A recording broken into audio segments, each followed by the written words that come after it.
Hi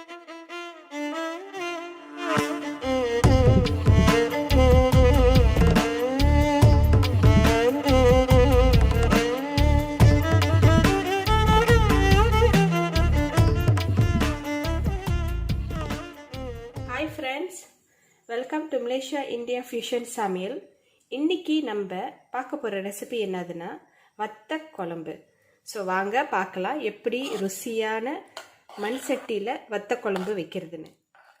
நல்ல எண்ணெய் ஊற்றி தாளிச்சாதான் ருசியாக இருக்கும்.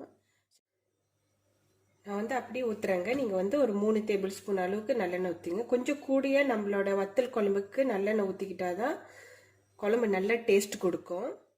தாளிப்புக்கு கடுகு 1 டீஸ்பூன் அளவு போடுறேன். 1 டீஸ்பூன் அளவுக்கு வெந்தயம்,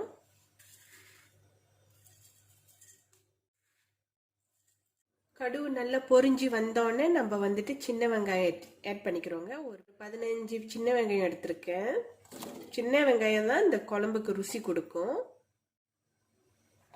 வெங்காயம் சேர்த்துக்கும் போதே நம்ம பூண்டும் சேர்த்துக்கலாம். ஒரு 6 பல்லு பூண்டு தட்டி போட்டால் ருசியாக இருக்கும். எல்லாத்தையும் நல்லா எண்ணெயில் தாளிச்சுக்குவோங்க. பூண்டும் வெங்காயமும் நல்லா எண்ணெயில் தாளிச்சியாச்சுங்க ஓரளவுக்கு. ஸோ இப்போ இந்த ஸ்டேஜில் நம்ம கழுவி வச்ச வத்தல் ஆட் பண்ணிக்கலாம்.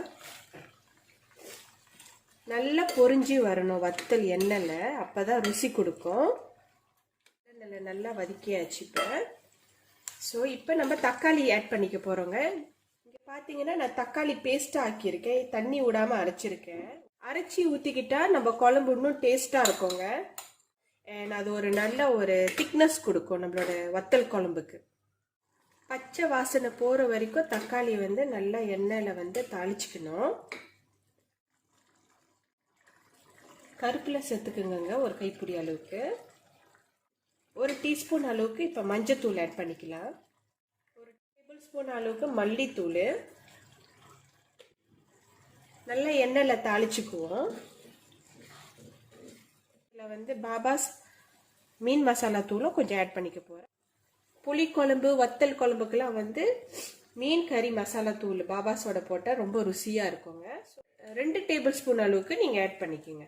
நல்லா வதக்கிக்கலாம். அதோட பச்சை வாசனை எல்லாம் போயிட்டோன்னே நம்ம புளி தண்ணியை ஆட் பண்ணிக்க போகிறோம். ஸோ இப்போ நம்ம கரைச்ச வச்ச புளி தண்ணியை ஆட் பண்ணிக்க போகிறோம். ஒரு சின்ன எலுமிச்சை சைஸ் அளவுக்கு புளி கரைச்சி வச்சுருக்கேங்க. ஸோ இப்போ நீங்கள் உங்களுக்கு காரம் வேணும் அப்படின்னு பார்த்தீங்கன்னா குழம்புல மசாலா தூள் ஆட் பண்ணும் போதே நீங்கள் மிளகாத்தூள் பவுடரை நீங்கள் ஆட் பண்ணிக்கலாம். ஸோ இப்போ நம்ம தேவையான அளவு உப்பு போட்டுக்கலாம். உப்பு போடும்போது கவனமாக போடணும், ஏன்னா வத்தல்லி ஏற்கனவே கொஞ்சம் உப்பு கறிக்கும். ஸோ பார்த்து போட்டுங்க. பத்தலைன்னா கடைசியாக கூட ஆட் பண்ணிக்கலாம். திரும்பி நல்லா கிண்டி விட்டுக்குங்க குழம்ப. இப்போ பார்த்தீங்கன்னா நம்மளோட வத்தல் குழம்பு நல்லா கலர்ஃபுல்லாக இருக்குங்க. ஸோ இந்த அளவுக்கு தான் அந்த கன்சிஸ்டன்சி இருக்கணும். ரொம்ப லைட்டாக ரொம்ப தண்ணியாகவும் ஆக்கிடக்கூடாது. ஸோ இது நல்லா ஒரு கொதி வந்தோடனே திக்னஸ் கொடுத்துரும் நம்மளோட வத்தல் குழம்புக்கு. ஸோ இது கரெக்டான ஒரு லெவலுங்க. இந்த தண்ணி அளவு பாருங்க, ரொம்ப தண்ணியாகவும் இருக்கக்கூடாது நம்ம குழம்பு. வத்தல் குழம்பு நல்லா திக்காக இருக்கணுங்க. ஸோ இப்போ ஒரு கொதி வர வரைக்கும் நம்ம சாத்தி வச்சிடலாம். மீடியம் ஹீட்டில் நல்லா ஒரு கொதி வரட்டுங்க. ஒரு கொதி வந்துருச்சுங்க. இப்போ பாருங்க நல்லா கொச்சிட்டு வந்துட்டுருக்கு. கிண்டி விட்டுக்குங்க அடி பிடிக்காம. லோ ஃப்ளேமில் தான் நம்ம குழம்பு இப்போ வந்துக்கிட்டு இருக்கு. ஸோ இன்னும் கொஞ்ச நேரம் நம்ம கொதிக்க விடணும். இது எண்ணெய்லாம் நல்லா பிரிஞ்சு வரணும். அப்போ தான் குழம்பு நல்லா டேஸ்ட் கொடுக்கும். ஸோ இன்னும் ஒரு 5 மினிட்ஸ்க்கு கொதிக்க விடுவோங்க.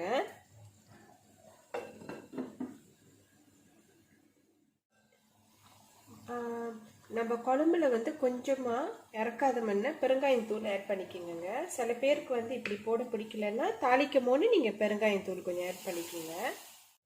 இப்போ பார்த்தீங்கன்னா குழம்பு நல்லா திக்காயிடுச்சுங்க. எண்ணெயும் நல்லா பிரிஞ்சு வந்துட்டுருக்கு. குழம்பு இன்னும் ஒரு 5 மினிட்ஸில் ரெடி ஆயிருங்க.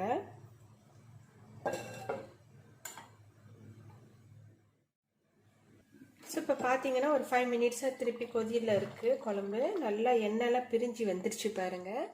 ஸோ நம்ம குழம்பு ரெடி ஆயிடுச்சுங்க. வெங்காயம்லாம் நல்லா சாஃப்டாக குக் ஆயிடுச்சு. ஸோ இந்த திக்னஸில் வந்து உப்பு புளி எல்லாம் சரியாக இருக்கான்னு பாருங்கள். வாவ், நல்லா இருக்குங்க, டேஸ்ட்டாக இருக்குங்க.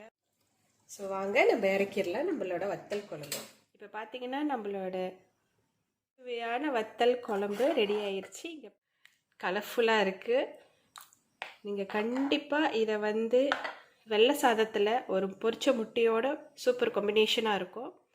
தமிழ்நாட்டில் பார்த்தீங்கன்னா இந்த வத்தல் குழம்பு வந்து ஒரு கீரை கடையலோட ஒரு பொரிச்ச அப்பளமும் வெள்ளை சாதத்தோடு சாப்பிட்டா அப்படி தான் இருக்குங்க. கண்டிப்பாக நீங்கள் இதை டேஸ்ட் பண்ணி எப்படி இருக்குன்னு கமெண்ட் பண்ணுங்கள், லைக் பண்ணுங்கள், ஷேர் பண்ணுங்கள், and don't forget to subscribe. Thank you. See you then. Bye.